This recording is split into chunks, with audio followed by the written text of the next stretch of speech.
Well, I believe we're live now, so let's go ahead and kick it off. Welcome to the Raiders Retort. That's right. Time to get retorted with your two favorite Raiders, let's call us high-profile and powerful members of Oakland Raider fan media. How about that? That's right. You've got Sonny and Murph here for the Raider Retort. We do a little show during the week called Raiders Fan Radio, a podcast. You can find us on iTunes and Stitcher and Castbox and iHeartRadio and anywhere that you consume podcasts, you can consume Raiders Fan Radio. And we will do once a week. We do a lot, or whenever we kind of feel like it. But right now it's once a week. Whenever we feel like doing one of these live shows, we call it the Raiders Retort, and we get on here to give you our rapid reaction, our rapid fan reaction, our hot takes as far as what happened to our beloved Oakland Raiders on this day. And today we're going to be talking about the game against the Buffalo Bills, where we traveled all the way across the country to get our, hide the kids, plug your ears, for us to go get our ass kicked once again. That's what, 5 games out of 6 now? And to discuss that and the fun times it is to be an Oakland Raider fan nowadays, I turn it over to my co-host, Sonny, out there in the lovely state of Oregon. Sonny, how are you tonight? Murph, my personal life is great. Family's great. Job's great. 401k is great. My van's running smoothly, knock on wood. My couch is still comfortable. The weather sucks, but that's okay. I still have my education. My wife still loves me. My kids still think I'm a superhero, although Halloween's coming up, so now I have to fight against Batman and Superman. So all in all, Murph, my life is more than blessed. You know what I'm saying? I still live better than 90% of the people in the world, and that's not because I'm rich, but that's because I live in the great country of the United States of America. All that said, Murph, the Raiders suck. It's nice like, job looking down the barrel of the camera for that one. That was funny. I'm just, it's just right back to where we were freaking 5 years ago. And here's the question, Murph, we have to start asking ourselves, and this is just it. Are the Raiders doomed? Are the Raiders doomed? You know, it's like they can't get out of their own way. The Raiders are freaking Regina George, man. They're the hot chick with a suck-ass personality, right? Like, we got Khalil Mack, Derek Carr, we got all the pieces in place, we got Lynch, we got Cooper, we got Crabtree, but yet we just freaking suck, dude, and there's no other way around it. We're not even good. The Raiders aren't even good. The Raiders have 2 or 3 drives a game where they do something pretty cool, and then after that, it's like 3 and out, 3 and out, 3 and out. It showed today, it was punt, interception, half, fumble. And it was just like, you're nothing if that's your category, if that's the table. And it was 4 plays, 3 plays, 5 plays, 3 plays. It's just like, it's beyond frustrating. It's catapulted me 4 years back to now I'm like, Raiders are playing, who cares? You know, it's like you still love the team, but all the hope I used to have in this team is gone. All the hope I have in this team is out the window. All we are is a dink and dunk, 2-yard out, screen passing team, and it's ridiculous. And then you got freaking Marshawn Lynch breaking the rules, playing with high schoolers. That's all cool and all, but set that up on a professional level where you're not putting yourself at risk, you're not putting the kids at risk. He broke California high school association law, so you have all that going on. It's like, this team is a freaking mess, dude. It is just, it's beyond me. And then you got Derek, the choir boy Carr, getting up there. Well, you know, everything's great. We just got to focus on little things, and I'll take the blame. And there's like no fire. Like, who's going to correct this, right? Del Rio's does the same thing. Nobody takes ownership. They're asking Del Rio direct questions about Downing. He sa's, oh, well, you know, I'm not in charge of the play calling, so, you know, blah, blah, blah, blah. It's like, come on, man. This team is weak, dude. Freaking weak. I don't know what to do anymore. It's like, all right. I guess I get to watch 2 quarters of football, take a nap for the third, and watch the fourth. It's stupid, man. It's stupid. So now my question is this. Are the Raiders doomed? Is this who the Raiders are? Are we this annual letdown, this annual underachieving team, this annual dysfunctional organization? It's who we've been for forever. It's who we've been for ever since the 2002. It's who we've been for 15 years. Last year was the anomaly because of 7 game-winning comebacks in the fourth. So is this just who we are now? Are we just this ever disappointing suck-ass team that never climbs the hill? Because this should have been the year, Murph. All the pieces are in place. Yeah, we had some injuries. Yeah, we had this. Yeah, we had that. Despite all that, our offense has been there. The defense has played, if anything, they played good. Like they had 2 turnovers on their side of the field, and they kept the Bills to 2 field goals. The defense is keeping us in the games. It's our offense that's doing nothing. So, yes, you could state, well, Obi's injured, Conley's injured, Emerson's injured. All these guys are injured on defense. Yeah, and the defense is still playing decent. It's the offense that's not doing anything. So, I don't know, man. That's my thoughts. Yeah, it's a bummer. The last time we came on here and did one of these Raider retorts was after a loss too, which I don't remember which one it was because we had 4 in a row. So I think it was after was it the Chargers? But it was pretty doom and gloom. And then, anyways, and so I think we had started to realize that this obviously wasn't a championship football team, and that this was going to be a year where we were gonna battle for a wild card at best. And I made a comment on our show a couple of times about thanking the Raiders for relieving me of the burden of expectation. That I was just going to be able to sit back and just kind of watch the games and not have an and so I think this loss today kind of hurt a little less because of that. But this was they're all must-win games when you have 4 losses. But it really becomes that when you're talking about playing against a team that's not going to win their division. They're probably going to be a wild card, and we lost a head-to-head matchup with them. So it was just like another step back. So we made all these great strides by beating Kansas City, and that was arguably one of the most exciting Raider games in at least recent history, one of the best Thursday night games ever. I mean, that was just to come back and finally, beat the Chiefs that we've had trouble beating in so long. We finally had an opportunity to ride this wave of positivity to get on with some momentum and just build some momentum. And we just kind of farted and fell. And I agree with you about the Marshawn thing, a little bit, but that wasn't a huge difference in today's game. I didn't feel. And, we do a segment on our show.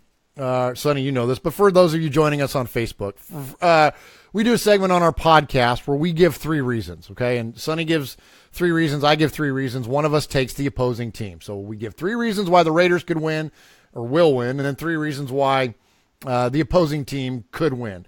And I had I don't want to say the fortune, but I had the task of the Buffalo Bills this week. And my 3 reasons that the things that Buffalo had to do this week in order to win this game today against the Raiders, I don't know if you remember, Sonny, but they were, 1, Tre'Davious White had to play well. He pretty much erased Amari Cooper from the game.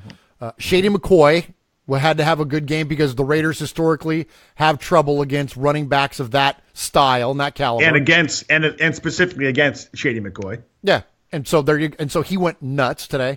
And the last thing was home field advantage. And look with the rain, look what playing in Buffalo in 40-degree temperatures. Look what it did to the team. The Raiders I think this year, this is what I've come to realize, and this may be a good thing, right? Is that I'm going to answer your question eventually. You know how I do. Are they doomed? I don't think they're doomed, but I think what they did was that this year proved and is showing to us that the team is not nearly as mature as we thought they were last year. No. That I think that they snuck away with a lot of cool, exciting wins last year, but because they weren't able to put teams away, I think this is another thing that's evident that we're still an immature football team. There's still a lot immature in coaching, immature in front office, immature. There's a lot, and I don't mean immature except maybe a couple of them, not be able to control your own emotions, but I mean as far as just having an inability to close out a football game, just not having that experience of knowing what to do to win. You know what I mean? We just don't know how to win, and you start getting these positive things going, and then they just stop, and then just we move away from it, or our adjustments move away. I don't know, Sonny. It's just a really, really weird thing. So, anyways, I think that this will be a good opportunity for the Raiders to learn hopefully, and then continue to put this thing together and then grow and get better going forward. Because right now we're looking at next year. We got 5 losses, man. You can't lose anymore. Like, so, and there's no evidence that they're going to tell us that the Raiders are going to go 8-0 for the back half of the season, is there? I mean, so that's pretty much it. So right now, we're looking at, now what do we do? Let's build on some positive things, and let's, draft well, and then look forward to next year. I mean, that sucks, man. It's week 8. We're talking about next year, dude. Unbelievable. We're supposed to go to the Super Bowl this year. We're supposed to knock off Tom Brady, pass the torch. Remember all that? Now we're having a conversation whether Derek Carr's overrated? Really? On Sunday Night Football? Rodney Harrison? Is Derek Carr overrated? And I can't argue with him? Like, I'm at this point, you can't argue with him. No, and that sucks, right? Because last year we'd have been up in arms. Oh, you're crazy, you Raider hater, right? Yeah, exactly. And maybe that's it. Maybe last year, the comeback kid, Derek Carr, maybe he surprised the NFL. This year they figured him out. And now, he's nothing. In the press conference today, I think it was Vic Tafur asked Derek Carr the question of how come, you were dinking and dunking, how come you weren't throwing deep balls, quote unquote, paraphrasing there. And Derek said he couldn't because he'd be throwing into double coverage. That's bullcrap, Murph, because at best, an NFL team is always going to rush at least 3, most of the time 4 pass rushers. And I don't think the Bills were playing prevent on Derek at all. They're always rushing at least 4, if not 5 rushers. So that gives you 7 guys. If they're rushing 4, that gives you 7 defenders.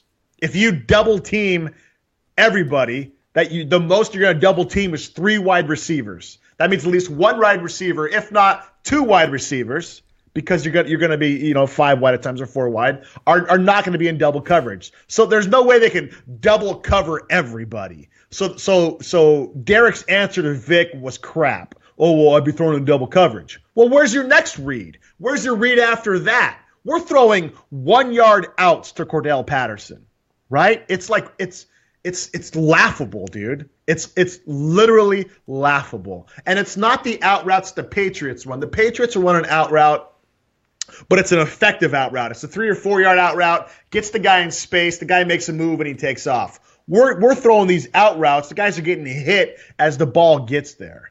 These screen passes that take eons and eons to set up and to develop. The insides, can we stop throwing an inside screen pass?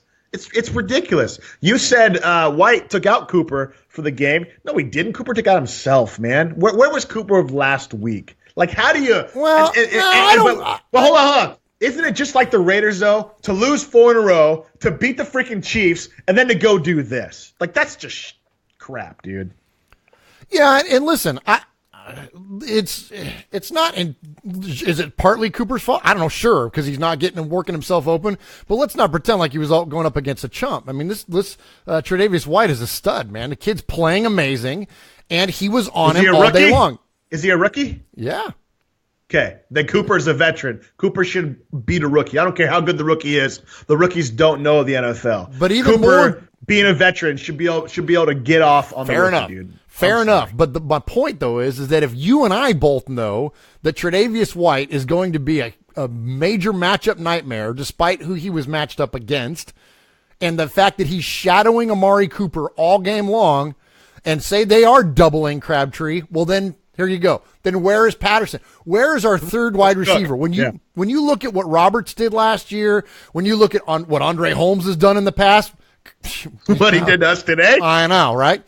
But when you look at what our third option did last year, where's the third option this year? It's not existent. Now you can say, well, we didn't have a pass catching tight end, and now Cook's getting those balls. That's fair. I mean, because Cook's having a decent season, but I'm with you. Seth was sick today. He didn't play at all. Right. Yeah, we knew that. But I'm with you on all the checkdowns, man.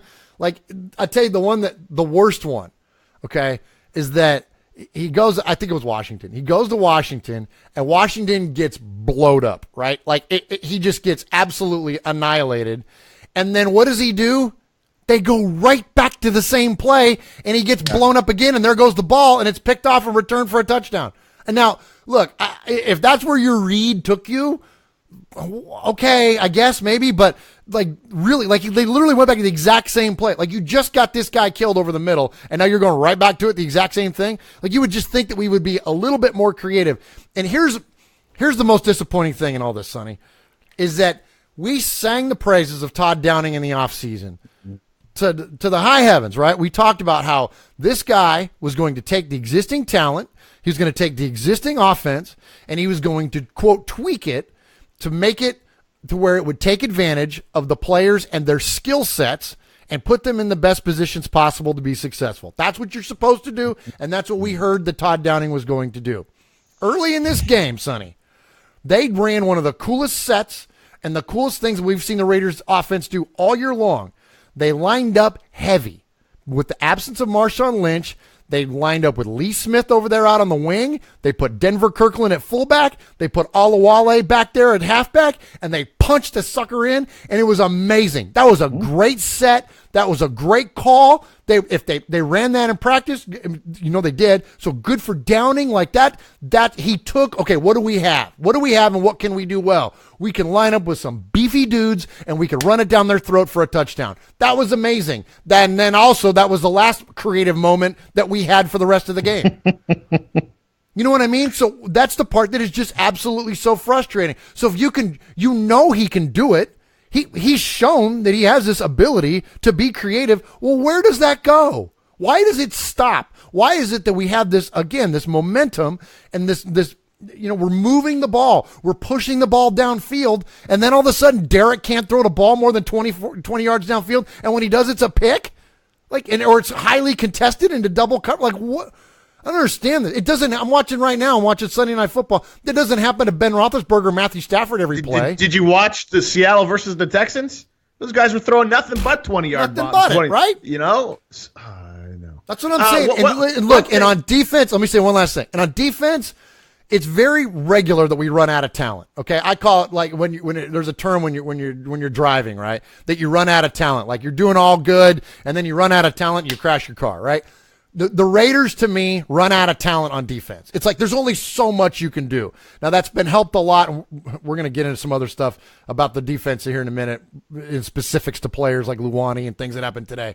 But they run out of talent on defense because they just don't have a lot of playmakers. But that argument should never be on offense.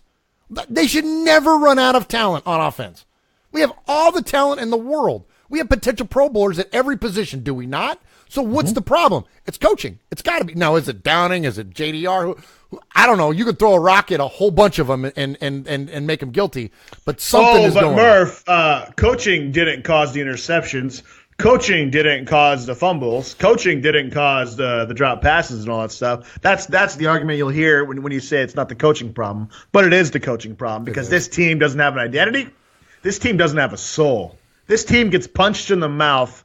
And albeit from one game out of the last 8 weeks, this team gets punched and they quiver and they die, right? Could you have a more different looking team between the Kansas City game and this game? I know, right? Like Kansas City was like, we're not going in. Like we were Rocky and Rocky 4, right? Like we weren't gonna die. Like we just weren't gonna die, dude. And then in this game, we come out like Glass Joe from Mike Tyson's Punch Out. You get hit once and you just curl up and freaking die, dude. Like we had the great opening drive. I was like, all right, here we go. This is what we're gonna be doing, you know. And then next thing you know, Bills come out, score a touchdown. Bills come out, score another touchdown. And then it was like you just had that vibe that like, oh no, they remembered who they were before the Chiefs game. Like the hope was that the Chiefs was going to be the game that turned us around. We figured out who we were. We moved forward, but alas, it was all for naught. Caesar on the chat writes, Carr's the new captain checkdown. Rebecca writes, do we blame the offensive and defensive coordinators or is it our players? Eder writes, love you guys. My Dodgers are on. Go Astros. Glenn writes, mother effer ain't done blank. F Downey. Glenn also writes blank play calling. I'll let you be creative for the thing there. Glenn also writes should have axed Norton last season and kept Musgrave. Larry writes body blow, bloody blow. Glass Joe. Yeah. Murph, the defense is keeping us in the game. You know.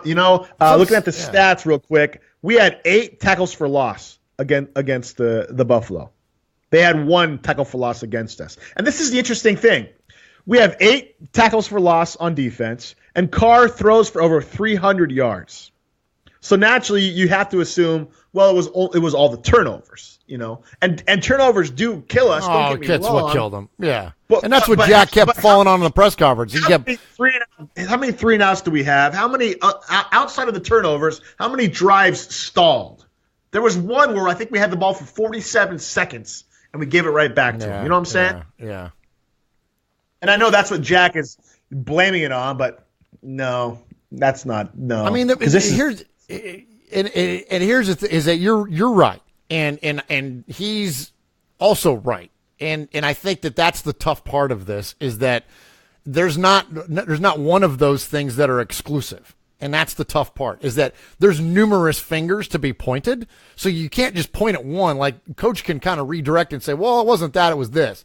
Well, you can sit here and say, well, it was this and was that. But both are true. So it doesn't really matter, right? And that's the problem, is that, is it because the turnovers, you're right, that kills it. I mean, that kills it. That kills your confidence. You could see in Derek's body language today. There was that one interception that the one that Micah Hyde picked off, that frankly looked like a bad pass. It didn't even look good. The linebacker jumped up and tipped it, and then Hyde caught it, and Carr was like pointing over the top, like to Crabtree, like what was Crabtree supposed to do? Like you threw that thing low, and low enough for the linebacker to get up there and tip it, like in Madden. You know what I mean? So, who is he mad at there? Something a little specific on the defense I want to get into, and then want to hear some comments, because I know we're getting a bunch of them in here. We saw a lot on social media. The most popular guy in the locker room a lot of times is the backup quarterback, right? Like you want it, or as fans, we want to see what the backup can do, right? We've heard a lot about Shalom Luani this year. He had you mean Captain Nullify James Olawale's great freaking return? Okay, yeah, right. So he had a lot of good plays in preseason, and in the preseason, which means nothing because your competition in preseason is other preseason players. So I'm just saying, going forward, let's be cautious and let's try to temper our expectations of a player as they go in, because Luani came in there today and he had a couple of decent plays, but there were 2 that he was awful on. And one was the play, I forget who the receiver was. It was running down. I think it was Dexter McDonald was underneath, turned him loose to the safety, expecting Luani to be there over the top, and Luani was sucked into the middle of the field. That was awful. Way out of position. And then the other one was when you look at that run that Shady McCoy made, and listen, LaShawn McCoy is an amazing football player, and he's kind of one of those guys that's going to get his, right? It's the old, you can't stop him, you can only hope to contain him kind of thing, right? But on that run, there's the hole is there, and he's shooting in there. And listen, if this is Carl Joseph makes contact with Shady McCoy about 1 yard past the line of scrimmage, and that play's likely over. What instead happens, if you look at Luani, he comes in and he takes outside leverage, and he gets picked up and he gets blocked out of the play. Now, I don't know if he was trying to turn that thing back inside for somebody else to finish it off, but if you look at what's back inside, there's no one there. He was the guy that was supposed to finish it off. So he took an awful angle coming in there. And look, that's a young player mistake. That's a 7th round player type play. So let's kind of temper our expectations with some of these players as they come in. Look, we can wish and we can say, oh yeah, Luani, bring him in. Yeah, then look what he did. All right.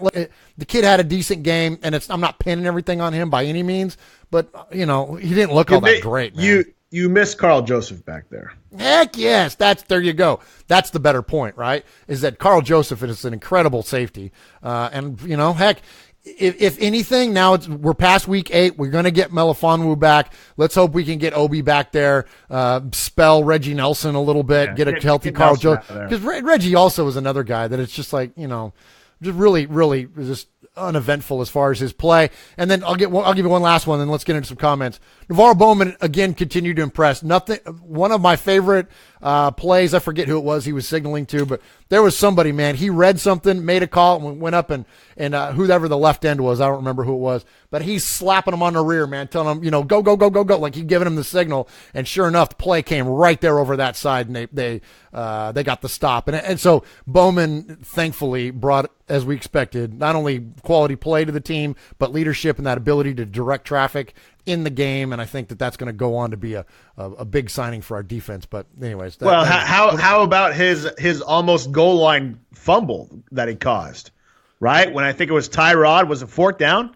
When Tyrod went to dive over the pile, and Bowman knocks the ball out. I mean, that was 6 inches away from being a stud play. Huge, right? Yeah, absolutely. I thought you were going to talk about the one where he shot in there and he got hit, or excuse me, he had the encroachment play, which I think he was just trying to time the snap on that. But yes, you're right. The one where he knocked the ball out. Absolutely. That was huge, right? That could have been a monster turnover. Anyways, all right, let's get to some comments. We got a lot of people commenting in here and appreciate everybody joining us. And let's see what you got to say. Jaron says BS game. Caesar states Holmes. Glenn states that flag blew it for us. Ruben states team has no identity on either side of the ball. The OC and DC need to go. Bring back Musgrave. Also, Murph, the most popular person in the locker room is the next up-and-coming OC until he becomes the OC. Then everybody wants the former OC, right?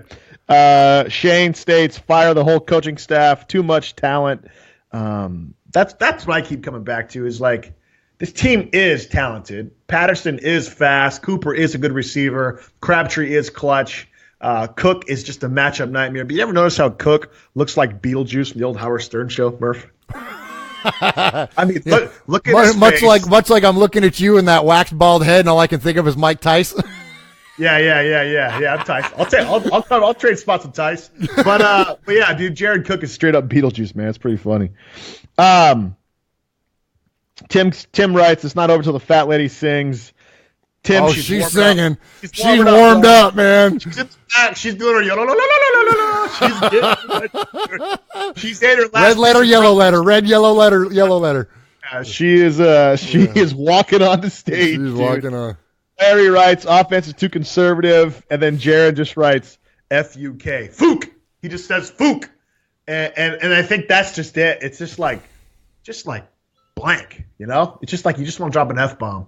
The expectations, the high hopes, everything we had. So now it's like, now what do you hope for? Now what? Do we hope that the team beats the Cowboys, beats the Patriots? They're obviously going to lose some more games based on the way they're playing.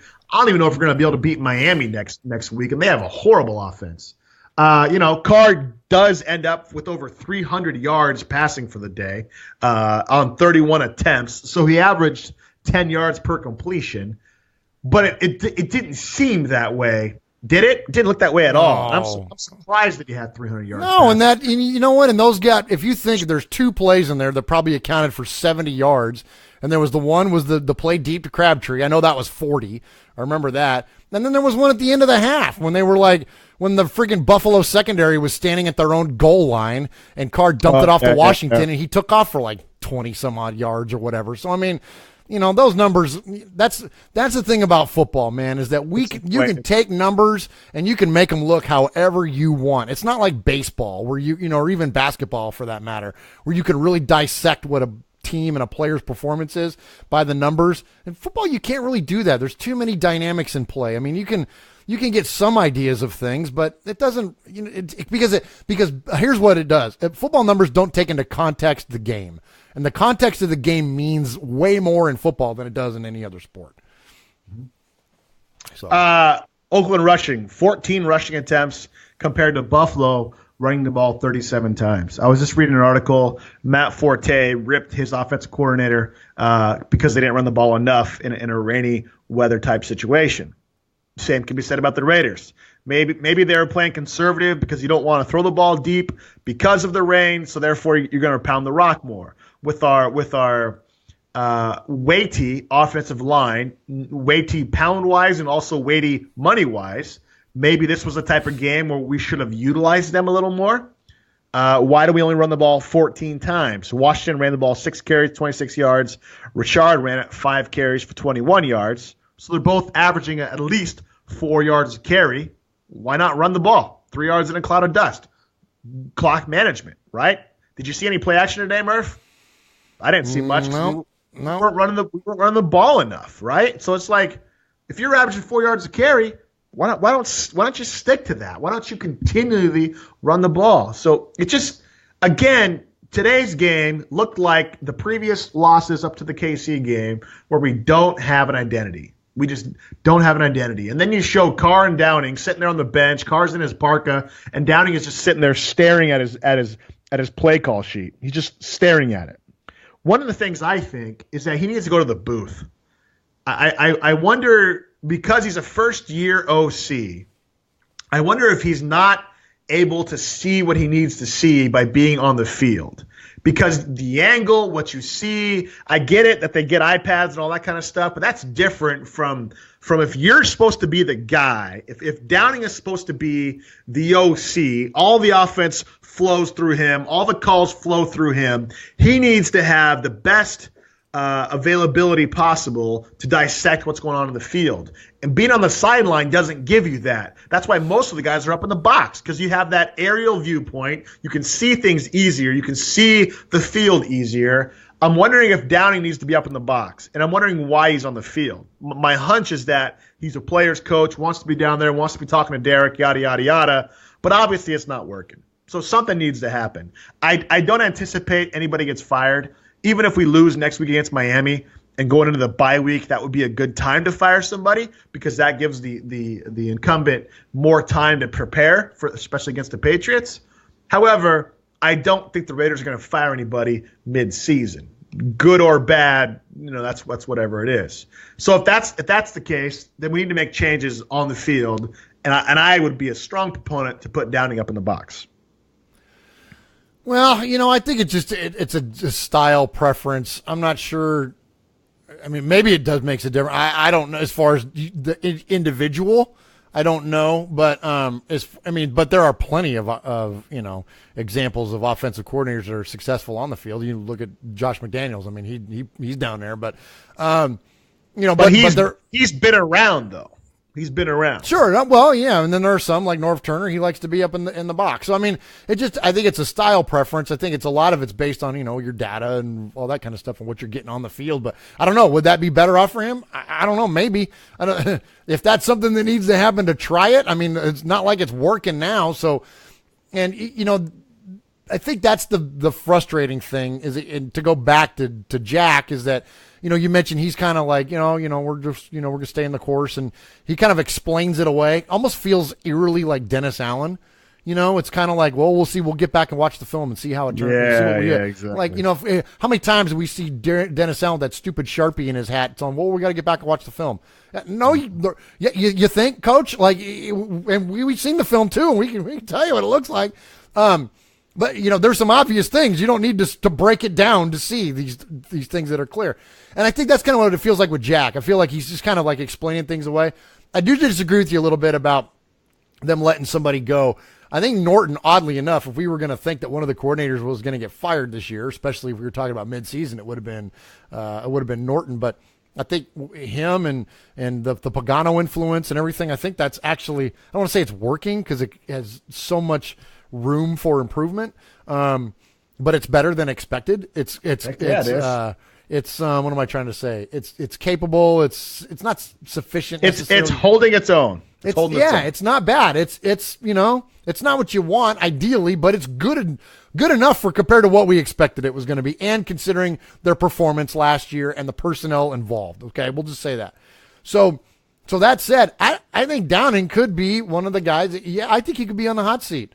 Because, and here's why. We have a very, very capable play caller in Mike Tice. And he was a very capable offensive coordinator. When you look at the Bears a few years ago, when they had their run of good offense with Brandon Marshall and Jay Cutler, and I think Jay threw for over 3,000 yards, and Brandon Marshall caught like 1,500 yards. Or like they had a pretty proficient offense. That was Mike Tice calling all those plays. So, I mean, they have a guy in the building, and Jack's, he did this to Norton last year. Remember, he ripped the play calling from him and he called it himself. So now, if you rip the play calling from your offensive coordinator, is he still your offensive coordinator? I don't think so. So if you do that, you're firing him. So if they come out and if there's a crap show against the Dolphins, I think it's very possible that we could see that Todd Downing gets the axe. And if anything, if anything, how about this, Sonny? Let me try to sell it to you this way. Could that be a move of self-preservation for Jack Del Rio? Because eventually it doesn't matter how much you explain away. You're still the head coach. You're still the leader of this organization on the field, and you are ultimately responsible for its production and its performance. And if that sucks, then somehow it's got to come back to you. So you have got to, at some point, right, you've got to start making changes in order to keep Mark Davis and Reggie McKenzie from asking you a whole crap load of questions and, you know what I mean, calling you on the carpet, right? So yeah, I mean, you got to say that you're doing this X, Y, and Z in order to save yourself and save the season, but right, because if you identify there's a problem and your boss asks you, well, what are you doing to fix it? And he says, well, we're just going to stay the course.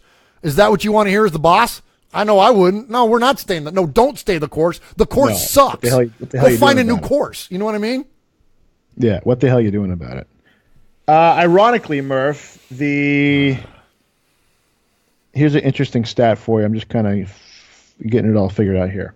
All right, the Cheatriots, your favorite team, the Cheatriots. Actually, no, they're not. It's the Rams are the highest scoring team in the league at 30.3 points per game. Right? Okay. Lowest scoring team in the league is scoring 13 points a game. The Raiders are scoring 22.1 points per game. Remember the 0.1. That's a big reason. Okay. 22.1 points per game the Raiders are scoring right now. Okay, so let me draw a reference here so I can wrap my brain around this for myself and our listeners. So the lowest team is 13 points a game. That's my guess. It's like the Browns or the Niners or somebody. It is the Dolphins. Okay. Whoa. 13.1. All right. So 13 points a game. The highest scoring is the Rams at 30, and 30. We have 22.1. So we're a little north of halfway. Little north of halfway. We're 8 points off first place, right? Okay. All right. So on defense, the lowest, the team allowing the fewest points per game is the Seahawks at 15.7. All right. The highest is the Colts with 31.7. Okay. And the Raiders are allowing 22.3 points per game. Oh no! So no! We're allowing 0.2. We're allowing 0.2 more of a point per game, and yet we're 3-5. Wow. Like that to me tells me it's an identity, it's a culture, it's a drive. I mean, you know, football. You play, for anybody who's ever played a sport, so much of it is talent, but then so much of it is that next level gear, that next level mindset, that Jordan being sick in the play, that Jordan against the Blazers, that Kobe taking over a game, LeBron, Curry, whoever. It's that next level gear that guys can go to. Montana was a frail dude, but he went to that next level when he had to, you know? And so, well, if we want to bring it home, it was Stabler. You know what I mean? The Raiders just, who does that for us? Carr on occasion will do that for us. He's the comeback kid, whatever. But then we have games like today where it's like you just have to wonder, is he being hamstrung by what Todd's doing? So maybe we don't fire Todd. Maybe you bring in Tice to call the game because maybe Todd's just not calling a good game. Like where's the play action? Why are we throwing so many screen passes? Why is Ice Cube tweeting out, hey, I just woke up. Is the game over yet? They're still throwing screen passes. Like, there's obviously an issue if that's all you're doing, right? And so it's like maybe Todd is great as far as, you know, painting the diagram of the play, but maybe it's just the way he's setting it up and calling the game. Maybe that's the issue because, you know, drive one, we come out, we score a touchdown. All right, cool. Buffalo comes back. I think they scored not the first time, second or third time they got the ball. And then they made adjustments, and all of a sudden our offense stalled. And there was no adjustments by Downing. There was no there was no counter to the counter, right? Buffalo countered us, and we never countered back until we had that you know, worthless drive basically at the end of the third quarter, I think, or the fourth quarter. And so it's like maybe it's just Downing needs to have better first 15 scripted plays and stuff. Maybe he needs help in that area because our offense is scoring 22, our defense is allowing 22, and both of those are kind of middle of the road, right? You know, so maybe we should be 4-4. I guess if we were 4-4, that'd be a very easy thing to draw a conclusion from. But still at this point, we don't have an identity. We don't have any fire, and that's the biggest crime here. Not to mention, Lynch. If you're our grinder, beat him up kind of back, we needed you, man. We needed you this game. And instead, you're out there playing football with high schoolers. Cool. I get it. If you're about the community, be about the community, because you don't seem like you're about the Raiders at all. If you were about the Raiders, you're not going to be out there playing with those high school kids, because you put the Raiders in jeopardy, you put yourself in jeopardy, you put kids in jeopardy. There's a legal way to do it where you go through the school and set it up. He could do that all day long, but just to go out there and play on a random night and breaking all these rules, oh man, it's just like it's just unreal, dude. Yeah, it's disappointing. That's for sure. And I don't think his presence in this game makes that big of a difference. Yeah, we could have used him, but you know what? Like you said, how many times did we run the football this game? 15 times, 14 times. Like unbelievable. Like, and then this are the things that look, you can explain it, Todd Downing or Jack Dilworth. You can explain it away all you want, but at the end of the day, when you look at the other 31 teams, whoa, Dennis Allen. Yeah. Hold on, where's my red Sharpie? Hold on. Here we go. There we go. Now, look, Sonny, is this better for you? Bring back memories? Yeah. Good job. Yeah, thanks. So, now you made me forget where I was at. At the end of the day, your lack of response and your lack of laughter is really what's throwing me off here. What was I saying? You see, this is what happens. This is what happens when you get into your 40s and you get stalled out. You don't even remember where you were going with this stuff. No. Oh, what I was talking about, Marshawn. At the end of the day, the other teams in the NFL, right? There are 31 teams in the NFL, and we have a certain reference point to the ones that are successful. When you look at the high-powered offenses in the league and you look at what they do in order to be successful, those are the things the Raiders aren't doing. We're not running the football. We're not pushing the ball downfield. We're not. So you can explain it and say, well, yeah, we couldn't do that because of this. Okay, well, that's fine. But if you don't do that, you're not going to be successful. So at a certain point, you have to figure out how to do it. You have one way or the other. You have to do those things. You know what I mean? So it's just that's the frustrating part of it to me, Sonny, is that you have to do them. At the end of you have to run the ball more than you're on the road in conference against a team that's probably going to challenge you for the wild card spot. So in other words, it might as well be a division game, because if you lose the head-to-head, you lose that tiebreaker. So you're in the cold. It's raining outside. Gee, you think you might ought to run the football and you run it 14 times?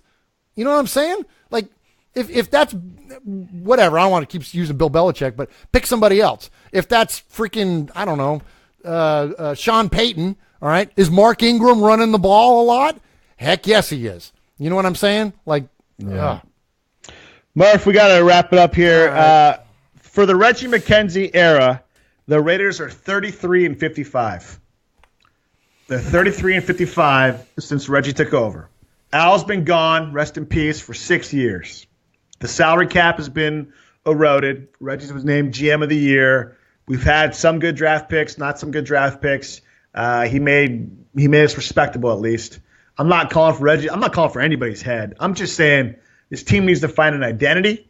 They need to find out who they are. They need to stick to it, or else we're going to be the same old Raiders we've been for the last 15 years. It's pathetic that we have all this talent between our offensive line and our quarterback. We're paying millions, and yet we only run the ball 14 times, and we have captain check down, which I don't really think that's on him. I think that's more of Todd Downing calling the plays. Now, again, Downing may be a great diagrammer, but the play calling in the games, his ability to adjust, his ability to counter the counters and counter, it's not good. He's a rookie, and it's showing, and that stinks.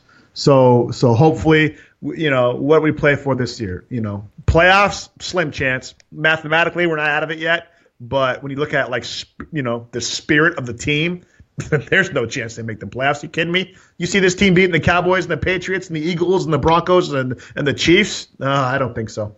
Not the way they're playing. That said, Raider Nation till I die. I'll be suffering here next Sunday as well. But yeah.